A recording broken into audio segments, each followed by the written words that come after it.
bumps, dings, scars, flaws, and perceived imperfections are actually not a detriment that is going to hold you back, but an asset that can give you an aerodynamic advantage. What do I mean by that?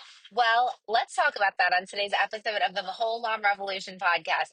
I'm Kelly, and I recently heard a story about a golf ball that I had no idea that it was a thing. And of course, I don't know much about golf, but I still thought it was so interesting. I want to share this with you. Did you know that the original golf balls, when they were first invented, were completely smooth?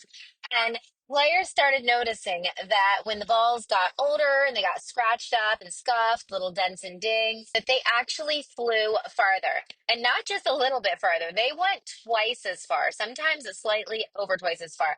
That's pretty huge. So, they started making golf balls with dings in them because they had an aerodynamic advantage because of the dings. And I love how God does his work. He is so masterful. I think, well, I know that so many things here on earth are microcosms of each other, and they are here to be metaphors of one another, if you will. And so this golf ball thing got me thinking how we see our flaws and our shortcomings and perhaps our past failures or our lack of what we perceive to be a lack of ability, talent, skill, whatever, or lack of finances or lack of some other resource, time scarcity, whatever we perceive to be our flaws and shortcomings, or perhaps something that we think disqualifies us, is actually the very thing that can be an asset to us, or the very thing that does qualify us. And I know you've heard everyone say, God doesn't call the qualified, he qualifies the called. And that's like a cute bumper sticker or poster or whatever, right? But it's become so cliche that we don't really understand the truth behind it. But the truth is that if God called you to something, and I've said this so many times, and I hope you hear me when I say this, if you feel that God called you to something, this is what I do. I pray and I say, God, if this is not from you, if this is just something I came up with on my own or someone or something else put in my mind and my heart, please take this from me, especially if it's, and you can do this about anything. I could do it if you're craving some French fries and you feel like it's not the right thing, right? But if it's a big thing, if it's a big calling like I have on my life, I pray continually about this. And I'm like, Lord, did I hear you right? And I'm sure I heard him right now because it has not left me and it's been years. And but sometimes we do that because we all have these moments of doubt. But pray and ask the Lord, is this from you, Lord? And if it's not, please take it.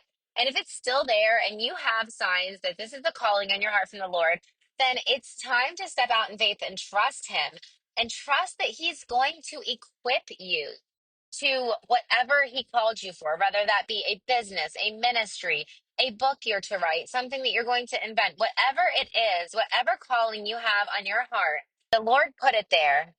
He will see it through. You just have to be faithful. You have to trust him. You have to take the next right step because you're not going to be able to see the whole path. We talked about this before. You're only going to be able to see the next step in front of you, like a little light post, like a little lamp post or whatever, like a lantern that you're holding.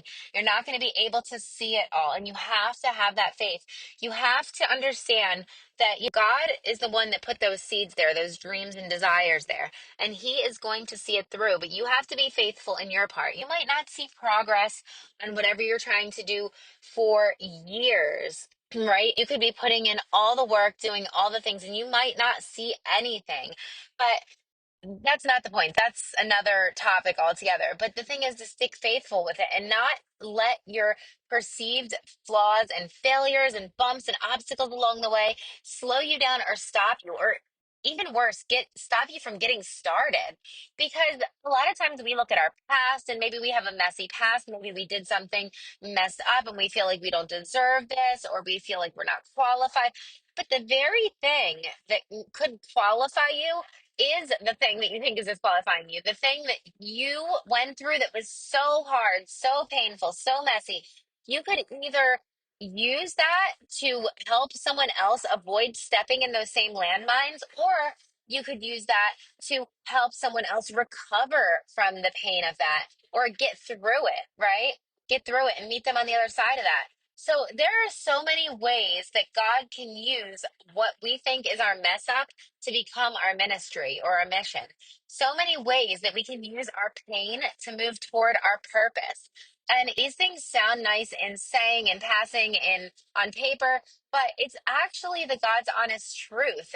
And when we really lean into that and we realize that we are so complex, we all have lives that are full of, and maybe it's not even something that's painful or bad from our past. Maybe it's a current thing that we perceive as a flaw or a lack of some sort, a lack of time, a lack of resources. Moms, for example, we're moms here. We have limited time being mothers, right? And we are so busy with the kids and the house and our spouses and whatever else we have going on that do I have time for this calling? Do I have time for this business? Do I have time for this ministry? Whatever. But the thing is, it's not just about you. It can feel selfish sometimes to work on what we're trying to build here. But if you think about it, at the end of the day, it's not just about you. You're building a legacy that's going to live on far beyond you, especially if it's something huge, right? And it's something that's going to benefit not only your current nuclear family, your children, your spouse, your extended family, but generations to come and possibly impact the world and possibly impact others. We have no idea the ramifications, a little step of faithfulness. And if we let something like resistance or doubt or anxiety or, like I said, perceived failures or roadblocks or anything like that hold us back, we are not just doing a disservice to us, we're doing a disservice to everyone who has the potential to have their life changed by this. And taking it a step further, the ripple effect of the lives that it could touch, when in turn those lives could be changed and touch other lives, we can't even fathom what this could do. And by limiting ourselves and holding ourselves back, not only are we not changing lives, our legacy, the world, others' lives with this calling, this ministry, this business, whatever it is, but we're showing our children, the ones who are watching us, the ones who we say, you can be anything you want to be. Don't we say that to our children? But they're looking at us and they're saying, but mom, why aren't you? So if we're not actively pursuing our calling and we're holding back and we're being less of ourselves and we're shrinking because we don't want to upset anyone or we don't want to ruffle any feathers or we don't want to seem selfish or whatever that reason is, we are doing such a disservice to those who are watching us. And I just want you to think about that today and think about how all of these things that we see as lack, as detriment, as failure, as disqualifiers, actually wonderful assets and reasons and the actual things that can put us on the path we need to be on and take us where we need to go. Being a mom has given me so many life skills. And if you think about it, I bet it's done that for you too. We learn negotiation. We learn crowd control. We learn patience. God refines us through motherhood. And all of these skills can be cross pollinated into our ministry, our business, whatever else we're doing. And everything just works so synergistically together and beautifully together if we just allow it to and we allow God to work through us. And I'm not talking about some kind of a hustle and grind culture where it's like, well, I have a lack of time, I have a lack of resources, but I'm just going to keep pushing on through and I'm going to work my hands to the bone. Hard work is absolutely necessary if you're trying to build something, but I'm not talking about that. I'm talking about just stepping into what God has for you in this season of your life and just taking the next right step. And it can be a small step, and it might most likely should be a small step so you don't get burnt out and overwhelmed. But you need to take that step in faith to actually see God start working. Because once He sees you stepping out in faith, He's going to continue to show you where to go. If we're not faithful in little, the Bible says, how can we be faithful in much? So if God has called us to do something and we don't take that first step, how can we expect Him to show us the next step, let alone the next 30 steps, right? So I hope this was an encouragement and a blessing to you today.